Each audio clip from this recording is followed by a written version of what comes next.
За сайн мэцхан Apex Capital-ийн зүгээс гадаад арилжаанд оролцдог харилцагчдад зориулаад market update дугаар 2 ороход бэлэн болсон байна. За өнөөдөр надтай хамт гадаад арилжааны брокер Халигун, за цэнд дэвш миний бие өнгөрсөн 7 хоногт болсон онцлог мэдээлэл болон эх 7 хоногт гарах онцлог мэдээллүүдийг хүргэхээр бэлэн болсон байна. За тэгэхээр өнгөрсөн 7 хоногт бол S&P 500 бүртгэлтэй нийт компаниудын 20 орчим хувийн тайлангаа танилцууллаа. За тэр дундаас хамгийн онцлог нь гэвэл Google болон Tesla-гийн тайлан танилцууллагдлаа тийм. За тэгээд тайлан танилцуулагдсны дараагаар бас хувьцааны ханшуул нэлээд өндөр хувиар уналт үзүүлсэн. Яг энэ уналт юутай холбоотой вэ гэсэн үзэгчдэд тайлбарлаад өгвөл. За 7 сарын 22-нд Google-ийн толгой компани болох Alphabet бол 2 дугаар улирлынхаас тайлан бол танилцуулсан. За компани ер нь бол нийт орлого нь 103 тэрбум болж энэ шинжээчдэг хүлээлтийг бол давсан байгаа. За мөн нэгж хугацаанд ногд хашиж гэсэн ер нь бол хүлээлтээс бос давсан. За ер нь бол уналтыг үзүүлсэн шалтгаан гэх юм бол ер нь бол AI-д хийж байгаа хөрөнгө оруулалтыг ер нь бол 200 тэрбум ам доллар ер нь бол хөрөх төлөвтэй байна гэсэн шалтгааллаас болж ер нь бол хувьцаа нь бол after market-аас эхлээд бол унж эхэлсэн байгаа. Энэ оны хувьд лөө эсвэл эрх улиралт 200 тэрбум ер нь эрх улиралтаа ер нь бол энэ жилдээ багтаа ер нь 200 тэрбум доллараас бас давах төлөвтэй юм AI-д хөрөнгө оруулах ийм төлөвлөгөө бол танилцуулсан. За энэ уналтын шалтгаан болохоор энэ жилдээ ер нь 200 тэрбум ам доллар хүрэх ийм AI-д хөрөнгө оруулалт хийх юм төлөвлөгөө бол удирдлагын зүгээс бол гаргасан. За тэгээ унсан шалтгаан нь болохоор ер нь бол хөрөнгө оруулагч нар бас ер нь бол одоо ийм их хэмжээний AI-д хөрөнгө оруулалт хийж байгаа, ийм их хөрөнгө оруулалт хийж байгаас одоо ер нь ашиг хүртэж чадж гин үү гэдгээс нь ер нь бол шалтгаалаад бас болгоомжлог үсэд ер нь бол after market-ээр бол унсан байгаа. За дараагийн тайланг онцлох юм бол Tesla-гийн тайлан бас танилцуулагдсан байгаа. За Tesla бас түүхэнд анх удаас нэг жилдээс 100 тэрбумын бас орлого олсон гэдэг ийм статистик бол гарч ирсэн. Сүүлийн 4 улирал нийлээд гэсэн үг шүү дээ. 4 улирал нийлээд жилийн хугацаанд ер нь бол 100 тэрбум долларын орлого бас олсон олоо гэсэн ийм статистик одоо тайлан бол танилцуулсан байгаа. За хэдийгээр бас ер нь бас AI-д бас хөрөнгө оруулалт хийх хэмжээ нь бас ер нь удирдлагын мэдээлснээр болохоор 26 онд бас түүхэнд бас хамгийн том хөрөнгө оруулалт жил байх бөгөөд нийт хөрөнгө оруулалт нь бас 25 тэрбум доллараас ер нь давах төлөвтэй байна гэсэн иймэрхүү мэдээлэл гарсан учраас ер нь бол хоёулаас бол уналтыг бол үзүүлсэн байна.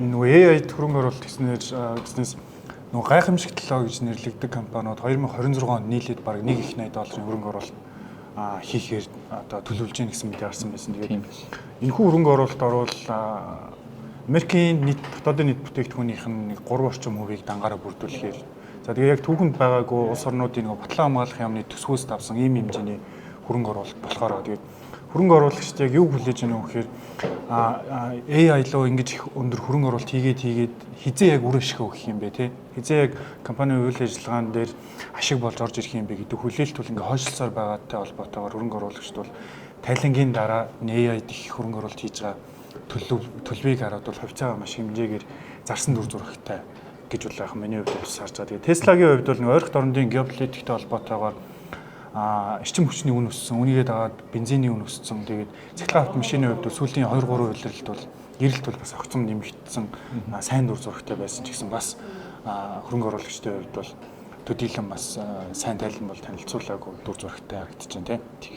За мөн дээрээс нь сүүлийн 13 өдөр Иран болон Америк улсууд хоорондоо гал зогсоосон. Тэгээ өчигдөр өглөө гарсан мэдээллээр бол хоёр улс галаа зогсоосон. Инхий яриа хэлцээр хийхээр бас үргэлжилж байна тий. За энэ мэдээлэл гарснаар бол газрын тус маш богино хугацаанд 8 орчим хувийн үнэлтийг үзүүллээ. За эсвэргээрээ хөрөнгөний зах зээл хувьцаанууд бол бирж нэгдэх цагаар бол аягүй өндөр өсөлтийг үзүүлж исэн боловч Nvidia-гийн хөрөнгө оруулалтын мэдээ за бусад мэдээллүүдтэй холбоотойгоор бол хөрөнгөний зах зээл буцаад үнэлэлт үзүүлсэн дүр зурагтай байгаад. За бас энэ 7 хоногт ер нь онцлог мэдээллүүд гэх юм бол 29-нд буюу маргааш орой Төв банкны бодлогын хүүгийн шийдвэр бас гарахаар байгаа. За энэ бодлогын хүүгэн дээр ер нь бол за буурах тохиолдолд эсвэл хэвээр үлдээх тохиолдолд та ер нь хөрөнгөний зах зээл ирээдүйд юу хийж гин гэж бодож байна. За яг одоогийн нөхцөл байдалд бол 7 сарын 29-ний хорлоор бодлогын хүүг өсгөх магадлал бол 39% байгаа. За үлдсэн 60 гаруй нь бол хэвээр үлдээх магадaltaй байгаа. Тэгээ Кевин Орш ажиллаа аваад 2 дахь хурлаа хийж байна. Тэгээд бодлогын хүү хэрвээ өсвөгөл мэдээж ам долларын индекс өөрөө чангарна. За урт хугацаанд засгийн газрын бондууд бол өгөөж нь өсөө явж болох боломжтой. Тэгээ эсрэгээр хөрөнгөний зах зээл хувьсах өгөөжтэй хөрөнгөний зах зээл ч гэдэг юм уу эсвэл биткойн, криптовалют ч гэдэг юм уу тэдгээр бүтээгдэхүүнүүд бол сөрөг нөлөөтэй гэж бол харагдаж байгаа. Яалтчгүй сүүлийн 2 сараас хойшоо үргэлжилсэн геополитикийн нөхцөл байдал, инфляцийн богино хугацааны дарамтыг бол нэмэгдүүлж байгаа учраас төв банкны зүгээс ирээдүйд бол хатуу мөнгөний бодлогыг бол баримтлах чиг баримжаа бол өгөхөөр одоо хүлээлттэй бол ихэнх хөрөнгө оруулагчид бол харж байна гэсэн. За хэрвээ буулгалаа гэхэд яг энэ нөхцөл байдал бол эсэргээрээ хувьсгал өгөөжтэй буюу одоо өндөр хэлбэлцэлтэй хувьцаануудын хувьд бол эерэг нөлөөтэй. За эсэргээрээ тогтмол өгөөжтэй бүтээгдэхүүний хувьд бол өгөөж нь буурах ч гэдэг юм уу тийм дүр зураг бол ажиглагдж байгаа гэсэн. За мөн дээрээс нь 7 сарын 29-ний өдөр бол томоохон компаниуд тайлангаа танилцуулж байгаа тийм. Microsoft, за Meta, за тэгээд 30 болохоор Apple болон Amazon компаниуд тайлангаа танилцуулж байгаа. За тэгээд эдгээр компаниудын тайлан хөрөнгө оруулагчдын хүлээлтэд хүрэх хэсгээс үл хамааран за хөрөнгөний зах зээлийн цаашдын 7 хоногийн чиг баримжааг бол тодорхойлно гэж харж байна тийм.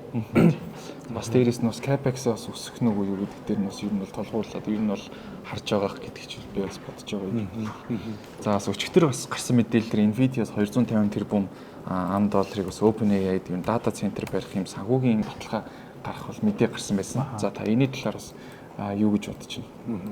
За яг хоо Nvidia-гийн томоохон худалдаа авагчдын нэг бол OpenAI өөрөө шүү дээ. Тэгээд өөрийнх нь бараг авдаг компанида санхүүгийн баталгаа гаргаж өгнө гэдэг маань хөрөнгө оруулагчдад таалагдсангүй. Нэгдүгээр өөрсдийнхөө борлуулалтыг одоо зохиомжлоор өсгөх гэдэг юм уу те. Иймэрхүү болгоомжл төрүүлээд зах зээл бол таатаа хүлээж аваагүй. Nvidia-гийн анш бол өчигдөр нэг 5 орчим хувиар унлаа. За үнийгээ дагаад яг semiconductor chip үйлдвэрлэх компаниудын хувьд өнөөдөр ч гэсэн уналттай харилцаал гэж байна. Яг өнөөдрийн байдлаар бол Kospi Index дангаараа 10 орчим хувь унтсан. За SK Hynix, Samsung зэрэг компаниуд бол 10-аас дээш хувь уналтыг үзүүлсэн. Тэгэхээр энэ яг нөгөө салбарын хувьд аваад үзэхэд бол ингээд салбарт эзэлж байгаа нэгнээсээ бараа бүтээгдэхүүн худалдаж авч байгаа, нэг нь худалдаж байгаа хоёр талууд хоорондоо ингээд нэг нэгэндээ зээл тусламж үзүүлж гэдэг юм эсвэл санхүүгийн баталгаагаа гаргаж өгч гэдэг юм уу тийм.